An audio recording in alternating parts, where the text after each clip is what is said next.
To jump in and cover everything in the lesson. Let's jump real quick into some questions, if you don't mind. A or B?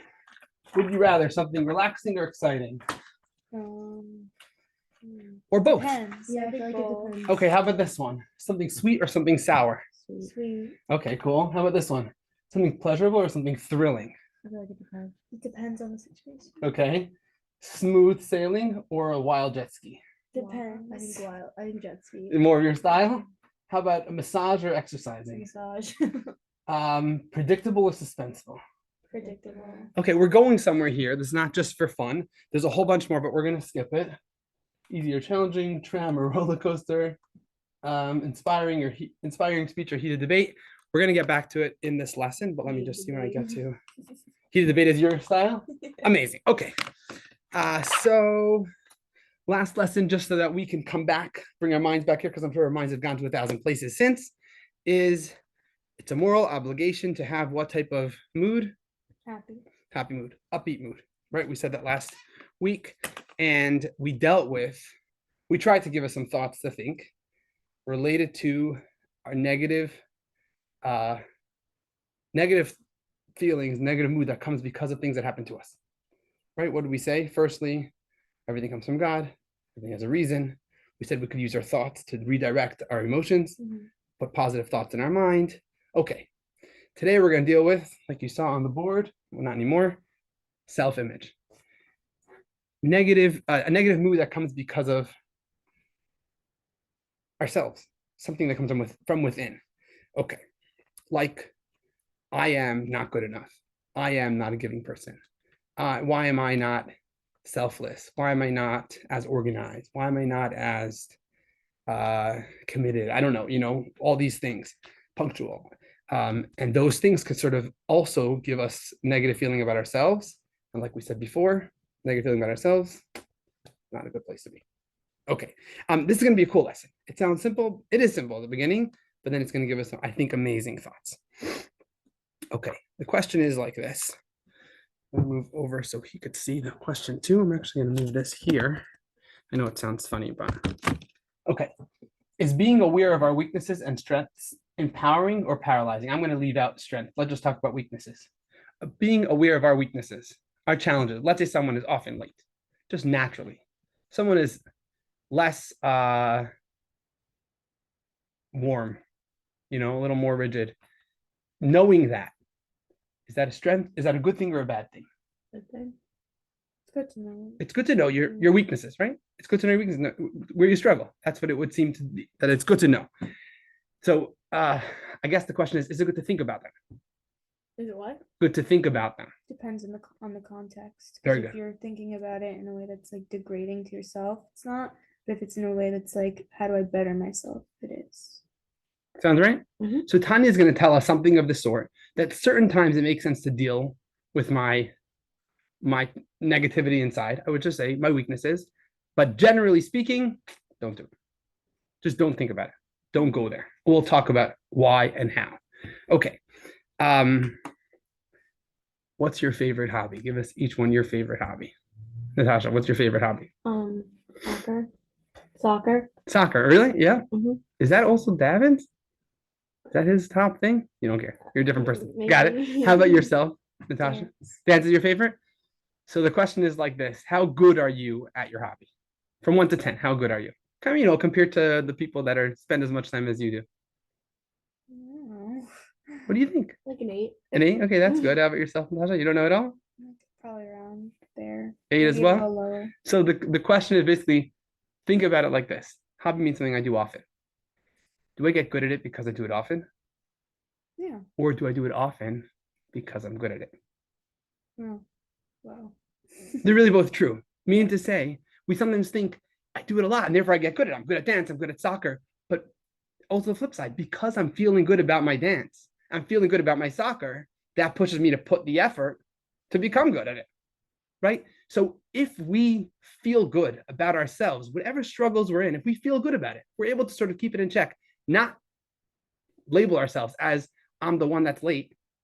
So then we will get good at it versus, God forbid, the other way where we'll just fail again and again.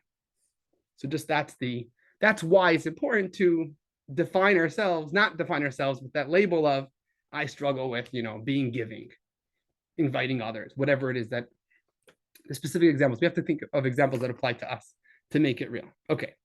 There we go. Such negative thoughts, are they healthy? Maybe they're perhaps maybe even righteous. It's a mistake, but people think this way. I want to think about my negative traits to be able to deal with it, be able to put it in check, to be honest with myself. I do have a hard time with this, that, or the other. And to dwell on that could feel like it's almost righteous. Like, no, I am. I'm not, why am I not as good as that other person who's just naturally so giving?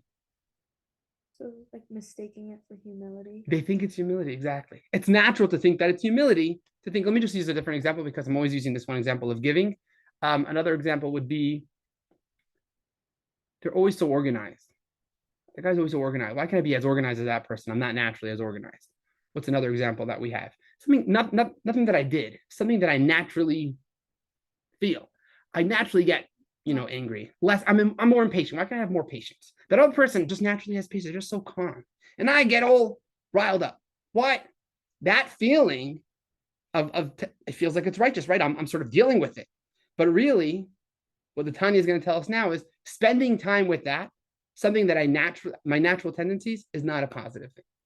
It's going to be negative. And we'll learn why. We'll learn almost like what the thought to think to be able to give us a positive side to our negative traits. But like, how do you do that without sounding self-absorbed or like having pride? Because like I feel like I don't know how to explain it, but like when you know you're not good at something and you're like okay with admitting that, like it's not. It's a good thing. Yeah. So probably there's a place that you have to know what you're at, where you're at, where your strengths are, right? Yeah. You don't want to become if you're not artistic, you don't want to become an artist for your Yeah. career, right? So you have to know where you're at. But the question is almost like, when I'm alone and I'm thinking about making myself better, do I sort of label myself with those things? Do I find all those categories and make sure I know that I'm not as good as that guy, right? Or I'm not, right? I'm not the level that I want to be. I have high expectations for myself. These are things that are natural to me. This is my personality. That's what makes me me. And not to label myself with those and therefore tell myself I'm not really great. Tomorrow, if I can tell myself, oh yeah, you are patient, then I'll be happy. Now I'm not happy. Because now you're taking yourself, pushing it down. Okay, we have a lesson. So we'll build in hopefully, and we'll be able to get a better picture of what he's trying to say. So the question was from last lesson. Do you remember, we mentioned this in last lesson, what are like the two negative things that come from creating a negative self-image? You say it enough times, it becomes real to you, and now what? Do you remember? It's like makes you upset. It makes you sad. You project it. So what do you do? So one thing is, I'm using other points that we mentioned. One is that you tell yourself, if I'm already not good at this, why even try? Right? I struggle with this specific thing. Now you tell yourself, but I am the person that's not organized. So I'm going to try to keep myself somewhat organized. It's just always like, why should I struggle with this thing? So it's almost, you labeled yourself. Now you're going to have even a harder time to do what's right. And the second thing is, if now you start feeling sad because of the way you labeled yourself, what happens?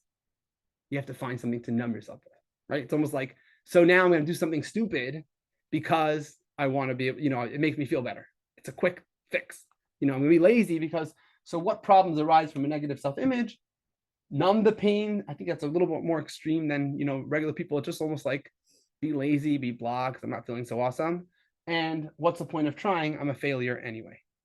Those are two things, natural things that we do. So we're like, why don't we talk about it? Why don't we try to think about it often, that we're not up to par? The answer is, if we think about we're not up to par, we're going to become not up to par. We're going to live up to that because we're going to tell ourselves, I should give up anyway. Or it's going to make us sad and we're not going to have that energy to give those punches. Mm-hmm. Overcome the inner animal. Let's read some texts. One text specifically. I think it's text 1. Natasha, give us text 1. You look like you need the boost today. We must be very cautious not to fall into the trap of getting depressed about moral, spiritual failings.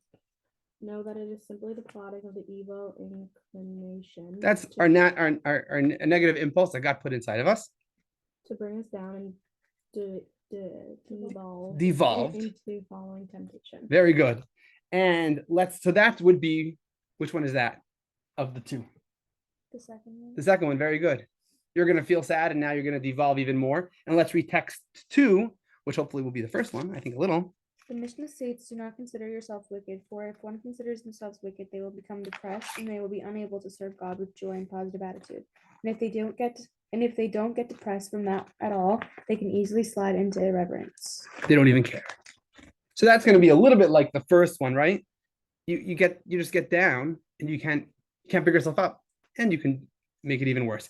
I want to just mention this last point when he says, if you don't get depressed from it at all, and you slide into irreverence, that thing, it's like it's really a third one.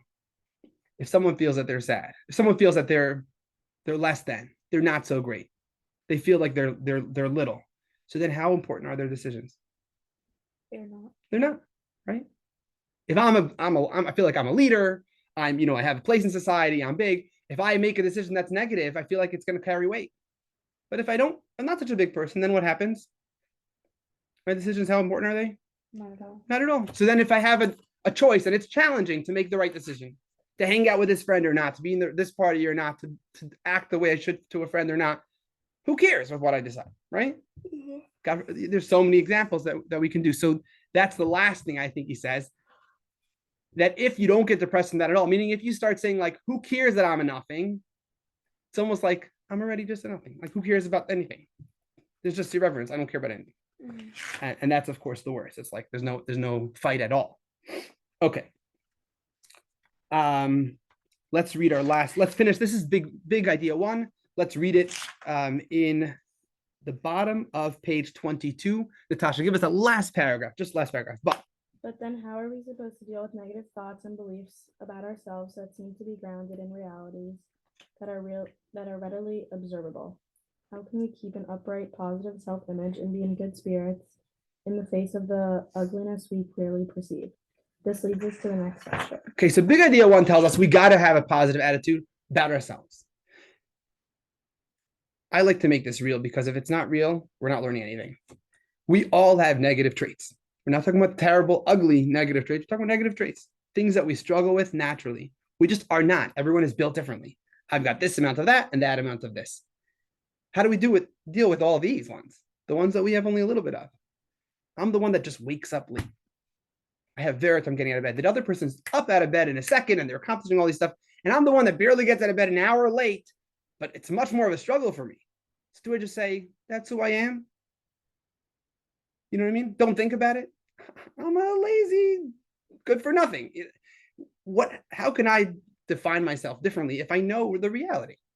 Right? And everyone has this stuff like that. Some people literally are just not warm. They're just very, I don't want to know you. Don't ask me because I'm going to ask you. Is that a good thing? But my friend is so warm and welcoming and friendly, but I'm not that type. So do I just like ignore it? I mean, this is a reality. How do I deal with that negative trait? Okay, big idea too. Let's do it. Okay, I'm not going to play this video because of the time constraint, but this guy shoots 9. He gets 9 swishes in a row. They're doing some type of documentary. Then they bring a whole group of people to tell him he's never going to do it. He can't do it. And as they're cheering him on, saying, you can't do it, he misses like over and over and over again. And he's obviously really good. Like he's shocked at himself. And it's just like, 1 second, that silly voice, in this case, it's from someone else, actually deterred him from doing well. So it's a real thing. Okay. Big idea. This is the most important distinction we're going to make in the lesson. How do we accept ourselves? Let's separate 2 things. I'm going to ask you a question first. What's the difference between feeling guilty and feeling inadequate? Guilty. Now, they're both about like feeling down, but which or bad? What's the difference? Guilty is when you've done something wrong and you feel bad for doing it. And inadequate means like you just feel like you're not good enough and like just can't do anything. Agree? You like hit it. Spot on. Exactly. There are 2 different negative feelings. There's negative feelings about what I did, mistakes I made. And then there's negative feelings about my nature, who I am. I'm inadequate. No matter what I do, I'm just, Bill, come on, you're not. I shouldn't say that, but though we're separating the 2. My mistakes I did, we're not addressing today in the lesson. Mistakes I made, how do I think about those? Hey, look at the silly thing I did. It's going to be for next lesson. This lesson we're addressing my ugly natures, my struggles, the things I'm not good at, almost like the inner makeup of me. I think, and I know myself. And that's sometimes it's ugly or it has ugly sides. That's how do we think about that? Okay, so let's divide the two. Guilt, there's a place for sometimes. But to say I'm inadequate, never. Okay, I'm not good enough. We're taking that out. Why is it that we sometimes could feel inadequate? Why is it that we sort of let ourselves down because we have this or that struggle, challenge? Why is it? Comparison, or comparison even to what we expected from ourselves, right? From someone else or from ourselves, right? You think so? It means basically I expect from myself more, but because I'm not there, so it's like an interesting thing. I'm creating the expectation, whether from someone else or from myself, and I'm making myself feel inadequate, making myself feel like I'm not. So who am I challenging? The one that made me, right? I think the one that made me made some mistakes, right? The one that made me is supposed to make me better. I didn't do this. It's nothing that I could have done. But I'm sort of viewing myself and saying, I want more. I want to be better. Who are you? It's almost like egotistical, right? Let me see which text we're on. I think text 3. Just make sure. Yeah, very good. We mentioned like very briefly in last lesson, we're built with the animal soul. That means to say we're built with a tendency, if we go in that mode, of acting like an animal. Is that something we did to ourselves to give us that tendency? We were built that way. God, who makes things perfect, made us that way with these tendencies. So if I find myself with these specific animalistic tendencies, natures, I'm not that perfect human that I expect of myself. So I'm perfect. I'm perfectly me. I'm perfectly human. Imperfect is basically another word for human. So let's read this in text 3. Who are we up to? I think Arya. When you're ready. Okay. Some people aren't depressed about actual moral or religious failures. So 1 second, I want to mention that is actions. That is a reason to get you down. But rather, they are bothered by the inappropriate thoughts and temptations that sometimes enter their mind. Well, this is exactly what being a typical person is all about. To battle sinful temptations and fantasies that pop into our minds, to not pay them any attention, but rather push them away with 2 hands. Say, no, I'm not thinking about this. Why am I so this? Hey, I'm not going there. Maybe you have to add a different thought to your head, but that's not for me. Not only that, he's going to say in text 5, where does it come from for you to even think that, hey, I should be the perfect person that everyone else is? Ego. Natasha, take it away. Text 5. 4 or 5? 5. We're skipping 4. By the way, the gray ones are ones that I need to review. These ones are not. I choose sometimes, but generally I skip. This depression is really just plain ego, the result of not recognizing your place. That's why you're depressed about not being perfect righteous. For in your unrealistic expectation, you believe that you shouldn't be experiencing such inappropriate thoughts. But if you would recognize your place and realize how far you are from such perfection, well, then such is the life of any typical person. So who made us? God. How did he make us? Challenged, imperfect. So if you're like, but I'm not perfect, and that brings you down, who are you? You are, God made you like this. You have an animal soul. It's perfect. There's a famous story of a chassid. His name is Zusha of Anipoli. That's what he was called. And people heard him saying often, Zusha, when you get up there, they're not going to ask you why you were not like Abraham. Why were you not like Moses? Why didn't you live up to that? They're going to ask you, why were you not like Zusha? What's that? Himself. Oh. His name is Zusha. You say, Zusha, when do you go up there? They're not going to ask you, why were you not like this guy or that guy? They're going to ask you, why were you not like Zusha? Meaning, why were you not the perfect you, not the perfect that guy, right? With your specific struggles, but you're not supposed to be someone else, right? And I think it's, this, I have to do this one, 29-second clip. It's a video from 8th Day. No, sorry. You know the 8th Day band? I don't think so. Oh, here. Guilt is about what we do. Inadequacy is about who we are. You're like, spot on. Here we go. This is 29 seconds of a music video where he basically plays out this story of Zusha saying, I'm not supposed to be, the other one is supposed to be myself. Check it out. If it plays. Video cannot be loaded.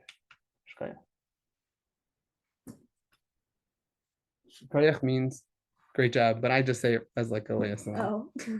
Hello, you're being annoying. That's what I mean to say. Is it Yiddish or Hebrew? Yasher Koach is Hebrew. Oh yeah, we learned that last week. Yeah.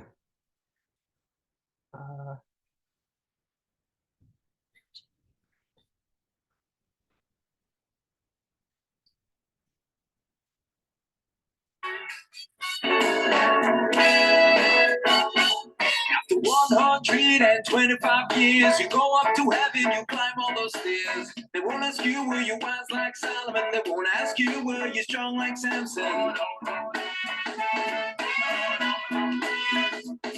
They'll ask just one question and you give just one answer. It's the end of the game and only one thing matters. They'll say, did you give it all you got?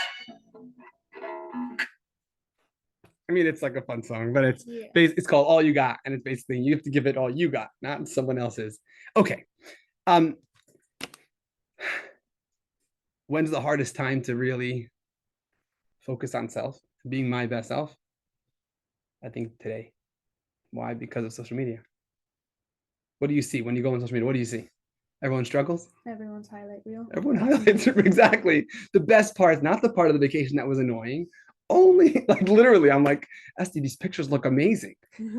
We just had like a really terrible day, but look at our day. We can share it. It looks amazing. You know what I mean? So in today's world, I think it's the first time ever that you just see the highlights. And you know everyone's highlights. You know all the top people in the world. You know everyone that succeeded. No one's showing off the right. So it's important. I think it's a little bit of an aside. It's not talking about how I deal with my own, but just to know that not only am I up against my own negative self-image, my own sort of pinpointing and saying, hey, I'm not as good as I want to be. Who are you? God made you that way. But I'm seeing everyone else's best selves. That's not even realistic. This is a little clip. I think it's an important one. Sounds so fancy because they have this pointer. It's only if it works.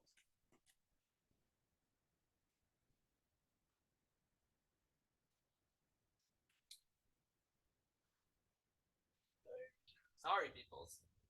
Okay. Candies, cookies, water, something that gets you. Thank Thank you. You don't go for it. You don't trust my kosher supervision. I It's all kosher, I'm telling you. Yes. don't doubt that.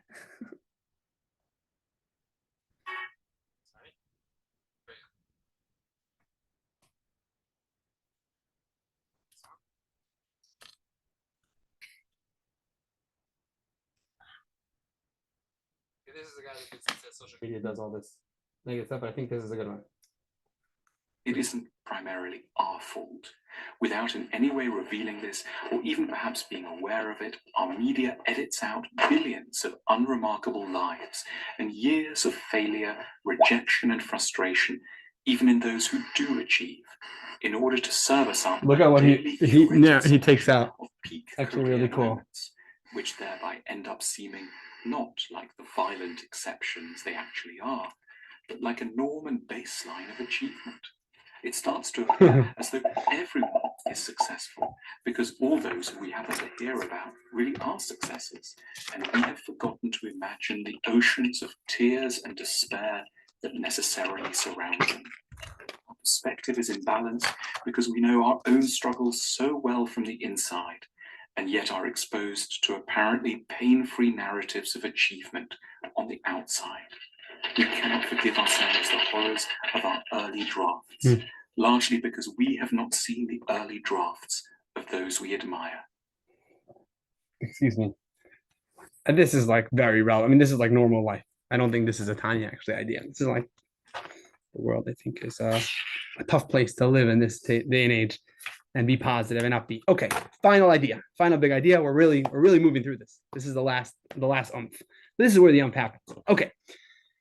Let's read but why? Where is that? Here. You see, it should be on page. 28. Okay. You sure? Not page 27? Oh, 28. you got it. Okay, yes. Let's do the first two paragraphs. Natasha, give us the first one. Arya, the second one. Go for it. In the previous section, we learned that the key to maintaining a positive self-image is to accept ourselves. God made us just the way we are, with our strengths and weaknesses, and with all our imperfections, and there is nothing to be ashamed of. However, Arya, However, this leaves us with somewhat of a bad taste in our mouths. We are basically saying that we are ugly, but it's not our fault. We are broken goods, but we are not to blame. That's not very comforting. right?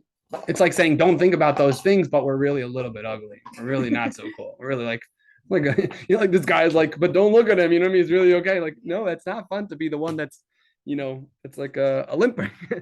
Okay. So the question is really, we know that who made us, right? We didn't make ourselves, therefore we can't take responsibility for our weaknesses. But the question is why? Why did God make us that way? Yeah, why? Fair enough. Why? Why is it? Okay. So this is a question that really you have to go a little more into the core of it.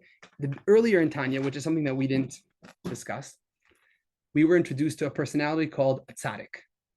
It's also one of the Hebrew letters, tzaddik, right? It's a type of person, a type of personality, a type of soul who doesn't struggle with a negative animalistic side, doesn't have an animal soul. He struggles, but all within sort of spirituality to be better. We each have parts of ourselves that do that too. I'm naturally a certain way and I don't struggle for those things. So tzaddik is someone that has that.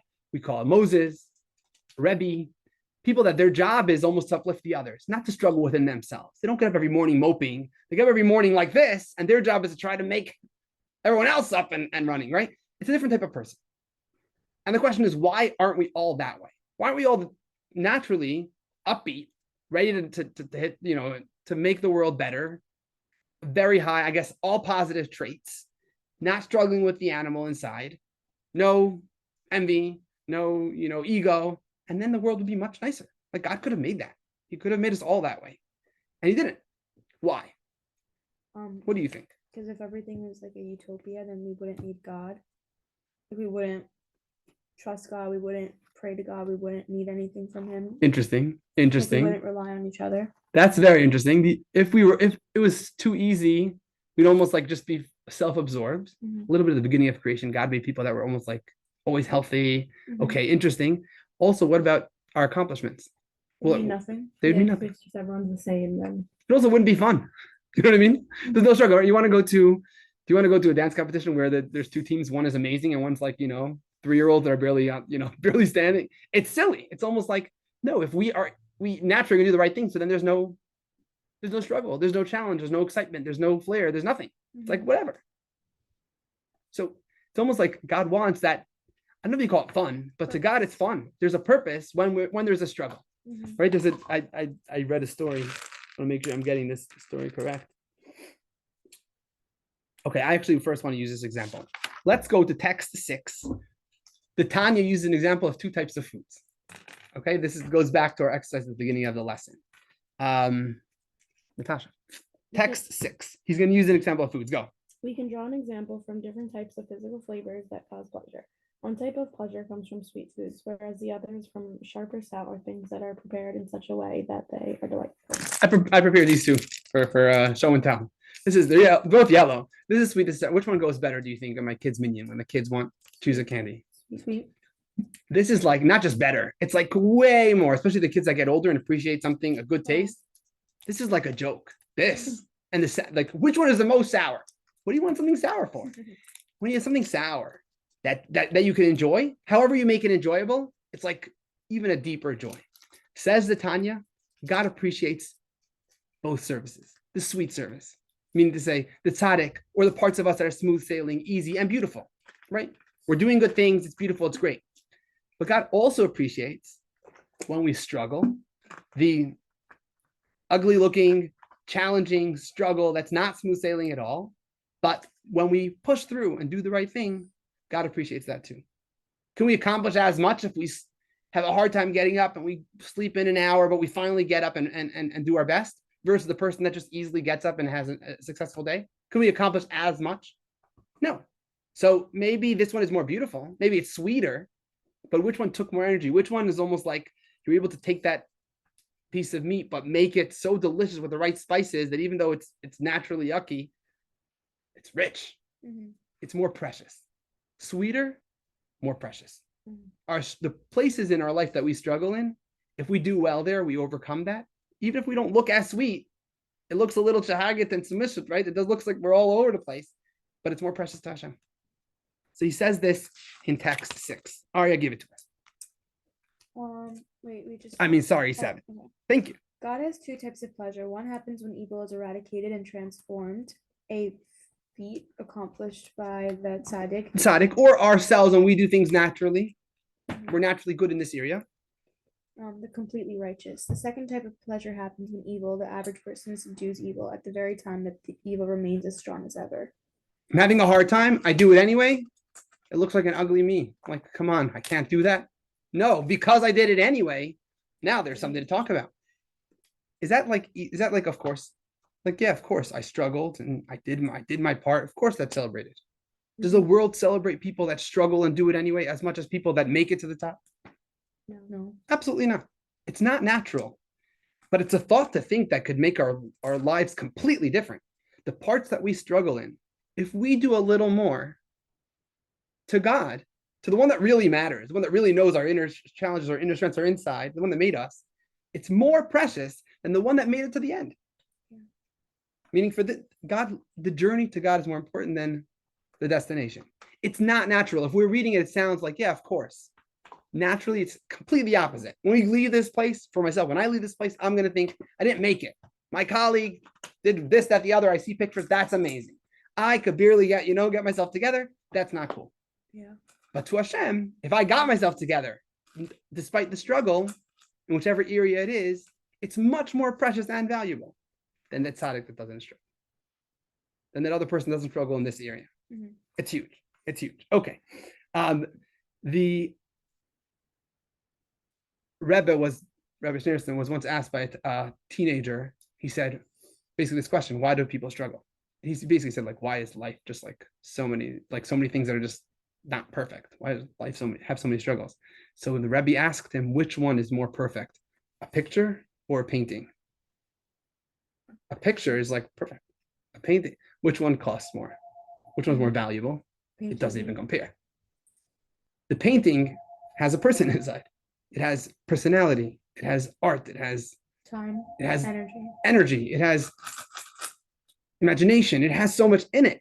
And that's why it's that much more valuable. It's the same thing.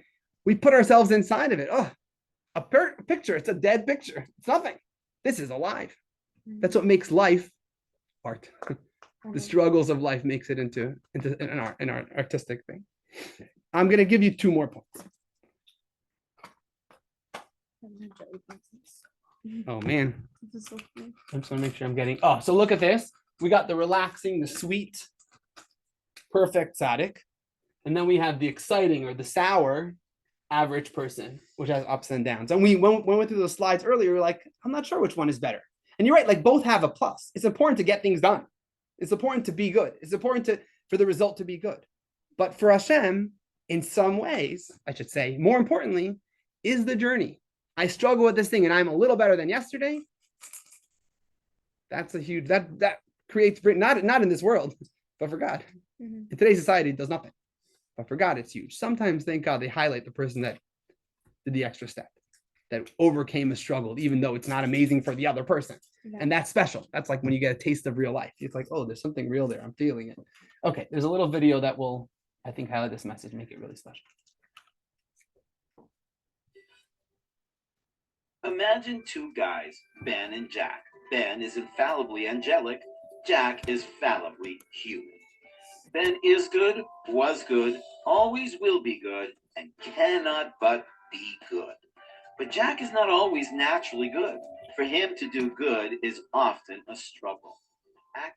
Actually, automatic for Ben, but oftentimes a tough choice for Jack. So when Jack painstakingly chooses to do good, is the quality of his goodness equal to Ben's? I think we all intuit that although Ben is kind, he's kind of a kind robot. We sense, however, that Jack's kindness is a greater, richer quality of goodness because it's his choice and not one that always comes easy. Right? I think it's just well put. Mm-hmm. So like after this idea, you're like, the obstacles in my life, where I fail, where I have deficiency, where I struggle, It's not like an obstacle to me being my best self. It's actually the means, the actual means, the tools on my toolkit to being my best self. Because that's where I really make a difference. Hey, but I'm not actually being that, whatever it is. You don't have to be that. You have to be making yourself better within, they're asking you to be the best Arya, not the best someone else, within specifically your tools and struggles. I should say using those struggles. Those struggles are the means to your advantage. Okay, he says one more point there, and I think I skipped that video. We're good. I'm making 2 more points, so we're good with time. So give me a moment to make this happen. In creation, I love this. Why am I sharing this with you? Because it's something that's like simple, written in the Torah, and we just read it, and then you can get some insight that's like, wow, for my life. The Torah opens with the recount of creation. After each day of creation, it says, and God saw it was good. So he makes light and dark, and God saw it was good. He splits the waters, he makes vegetation, God saw it was good. Then when he makes animals and then people on the 6th day, it says, God saw it was very good. Says the Talmud, what's the very? In Hebrew, it's ma'od, very good. What's the very? When God made the evil inclination. Meaning, when God made our inner animals, our struggles, when we're a little ugly inside, that creation, which happened on the 6th day, that's the very good. Yeah? Listen to what he says. He answers it. I hope this part. Yeah. That when God looked at his creation on the 6th day, he remarked that it was very good. The sages explain that the term good hints to the creation of the good inclination, but the word very hints to the creation of the bad inclination.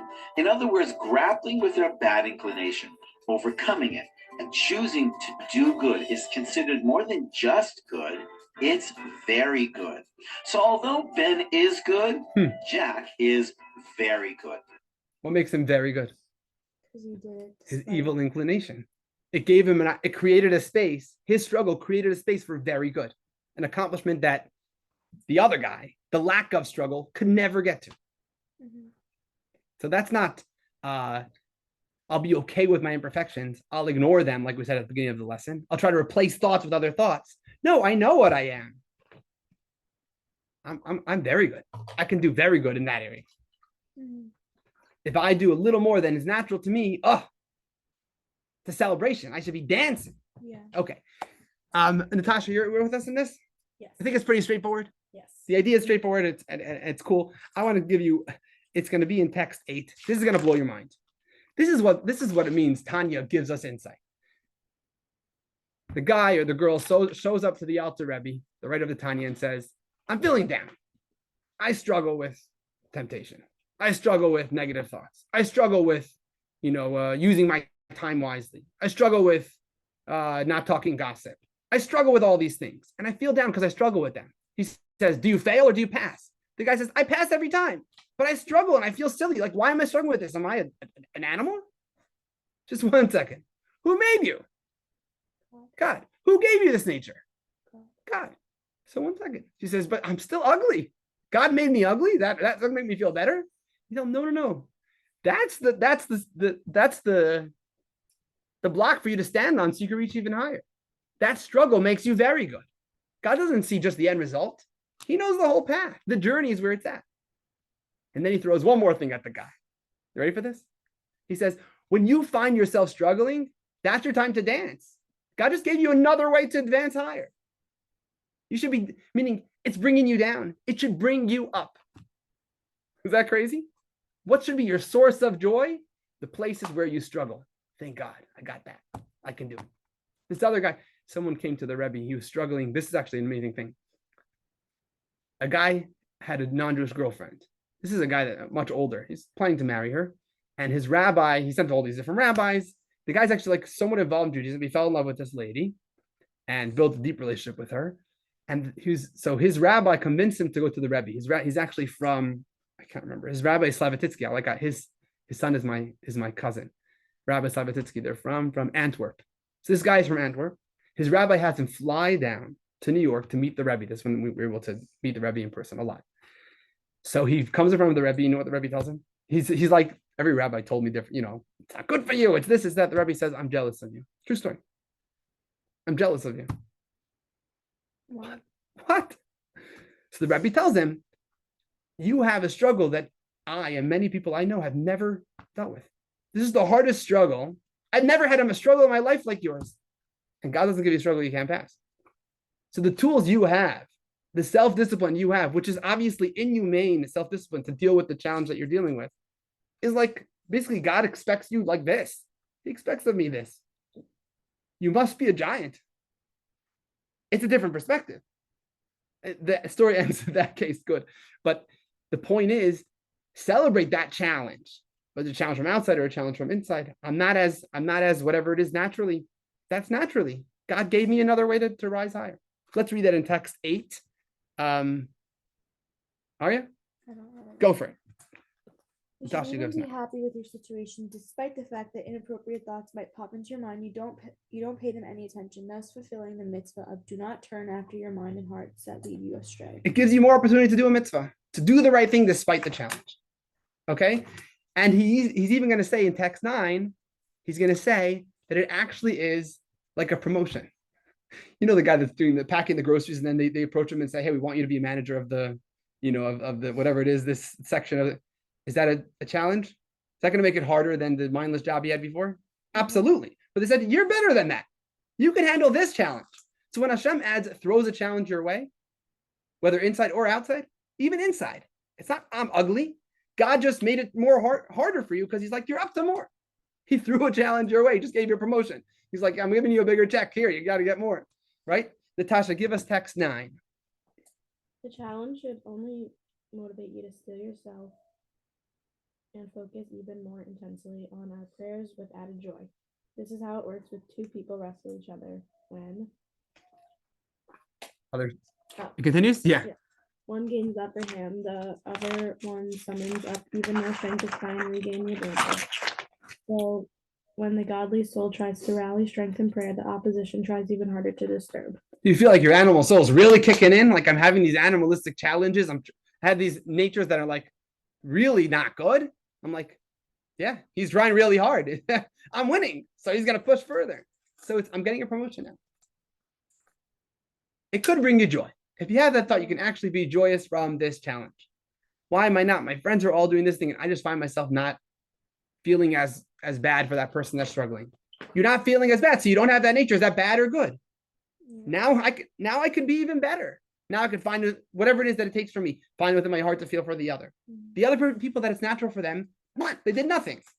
They accomplished nothing because it's natural for them. I can accomplish something in this area. I just need to do some work. Makes sense. Is that crazy? Mhm. I find people saying, you're such a nice person. You're such a good person. Is that an insult or a compliment? Basically, everything I do that's good and giving is worthless. I'm a good person. You understand? It flips when I said, I'm a bad person. Now you gave me a compliment. Because now, every time I went out of my way for someone else, that's actually something I did. It's the opposite way of natural thinking, but it's true. But like, what if you are a naturally good person and like you have natural empathy? Like that doesn't make you any Less? Yeah, like It does. so like Meaning to say that's the other, you got to find somewhere else to focus on. Don't lose that. Get your highest there, but there's also other places where you have deficiency in and make it, that maybe shouldn't be what you're doing full time. Use your empathy. Use the strength. The strengths that you have are the guideposts for what you should be doing with your life. That's your purpose, your mission. So don't lose that. But the other places have accomplishments. You can accomplish something in those other places that you'll never be able to do in the areas that you don't struggle. Okay? It's very cool. Okay. And then this is the final thing. No, I did it all. I did it all. Yeah. I just have one more text to read, right? Because we did text 10, which is basically the same idea as text 8. Every time a person pushes away an improper thought, a negative impulse, God gets immense pleasure. This is something precious to God. The journey. It's like another way of saying this whole lesson. It's about the journey, not the result. It's not a natural. That's not what people usually think. Okay. And let's do our last text 11 and we call it a day. Basically, back to Arya. So don't get depressed or down if you end up struggling your entire life. After all, maybe this is why you were born. Perhaps your job is to constantly battle with negativity and try to subdue it. Does that feel good? No, not at all. But it's real life. So you're gonna have to know what to deal with it. What's the thought to think when I'm struggling and I feel like I'm never even getting better? It's not about getting better. It's about the struggle. What? Yes. Is that crazy? Yeah. So the negativity, the struggle, the imperfections is not a bug in the system. It's a feature in the system. It's a feature in who I'm supposed to be. Tell me. Okay, let's finish with our key points. Should be in here. Let's go back and forth. Natasha, you can read in there. Yeah. A negative self-image can make us give up on being good. A positive self-image will inspire us to keep on growing. Success breeds success. Failure breeds failure. Okay. However, Having realistic expectations of ourselves can help us accept ourselves and not constantly feel like a failure. Natasha, You are not crazy or having crazy thoughts. As long as you are battling negative temptation and not expressing them in action, you are an upright person. but remember, we'll deal with action next lesson. 4. The perfectionist trap is a result of the childish ego. A mature outlook is to try to become the best version of ourselves. Natasha, Our challenges and our struggles are by design. We are perfectly imperfect. it's meant to be, but does that make it feel good? Let's see. God has 2 delights that he appreciates, sweet and sour. God appreciates a good fight and an earned victory. While our struggles are lifelong, every win is a reason to celebrate. It's crazy. It's so not okay. And We are beautiful not despite our struggles, but because of them. okay, let's see if we can answer the questions, takeaway questions. This is quick.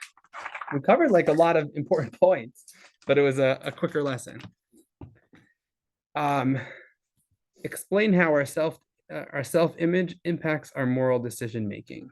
Don't write it in, Natasha. Okay. Don't write it But in. try. No, you could write it in, but don't write it in because it's not your book. Okay. But these are review questions for the test. So it's good to review them one time. How our self-image impacts our moral decision making. Let's say it out. Self-image impacts our moral decision making.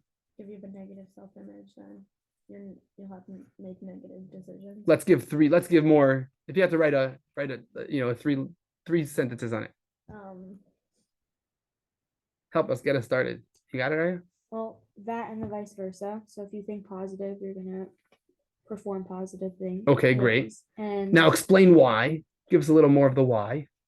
because if you think well of yourself, you're gonna want to make the world a better place. Whereas, like, if you think, "Oh, I'm not good enough. Oh, I can't do that," like nothing that you do means anything anyway. So one point that we're making, we don't have to write all this, but let's just think one point we're making is it's anyways, if you're anyways failing, meaning if anyways don't matter, so then your decisions don't matter. Another one is if I'm anyways bad at this, so why try? Remember that? Mhm. I remember that. Yeah. I'm anyways bad at this. I anyways struggle with this specific thing. So why am I going to put effort there? Yeah. And then the third thing we said is if I feel negatively about myself, so I feel sad, I'm going to find things that are easy to fill that void. And that could be negative too. So there's 3 things. You're not going to have to write them all, but just if you have a lot of information, hopefully you'll remember one of them or 2 of them. Right? You want to repeat that? Try to repeat one of those, Natasha? Of the 3 points? For number 1. How our self-image, almost like why we know it's negative, positive, but why? If you think you're already bad at it, then you're gonna think like, why even do it? Very good. That's very good. And Ari, you have another one? Well, so I was gonna say like the thing about being sad. Being sad, very good. If you're sad, if you're down, anyways, if you're down, then you're going to try to feed it. And usually you find things that are quick, Yeah. a quick fix, easy satisfaction. And usually those are not the good things in life. Nothing good is easy. Okay, let's go to 2. How can we maintain a positive self-image despite our imperfections? They don't want, in question 2, they don't want the whole picture of that our imperfections are our greatest strengths. They want to know how to just get over it. Despite our imperfections, despite the fact that I'm naturally lazy, I shouldn't feel down about that. View it as a challenge that you were given. It's like a gift. So you're up to 3. That's because of our imperfection. What about despite my imperfection? 2. Like, what's the first thing? Like, just think about like the good, like how you'd feel by doing it, and like how good you make others feel. Okay, you could think positively, but what about who gave you that imperfection? You were meant to be that way. Right? You're human. Don't expect more. We even said that it comes from what brings you to feel like, oh, I should be better? Ego. right? Of course, this is who you are. That's natural. So that's number 2. How can I maintain a positive self-image despite my imperfections? The answer is thinking about You're only human. that you're only human. God made you that way. You're specifically formed that way. So don't expect more of you. It's like they had a slide that I removed. The kid is sitting with like a remote control near a fish tank, and his friend is saying, "It's a fish. It's not a robot." You know what I mean? He's trying to get it to move based on his movements. No, it's alive. Mhm. And then finally, how can we maintain a positive self-image because of our imperfections? I know that I have a struggle with being kind to someone else. I don't like using an example because you obviously are not struggling with that, Baruch Hashem. But I know that I have a struggle with empathy. I know that I have a struggle with whatever other things. So how do I use the struggle to be even happier? I mean, even a more positive self-image. We have a bunch of thoughts. So give us some of the points. Think of one. You understand it's something you struggle with, so you're gonna want to try to better yourself and not struggle with it. Okay. What about, is struggling a good thing in life in general? What if there was no struggle at all? That's what makes life meaningful. Mhm. You can say, because of my struggle, it's more meaningful. God appreciates the journey, the struggles themselves. If I struggle with it my whole life. What other thoughts did we have about this? If the struggles are more intense, what does that show? Like a greater outcome. That I'm Like doing better even feel- better. Yeah. Right? I'm doing better. I'm getting a promotion. It's like you're done bagging groceries. You're ready to be the manager. Mhm. Right? It's like, even though the outcome may be ugly. Okay, I think we covered all these.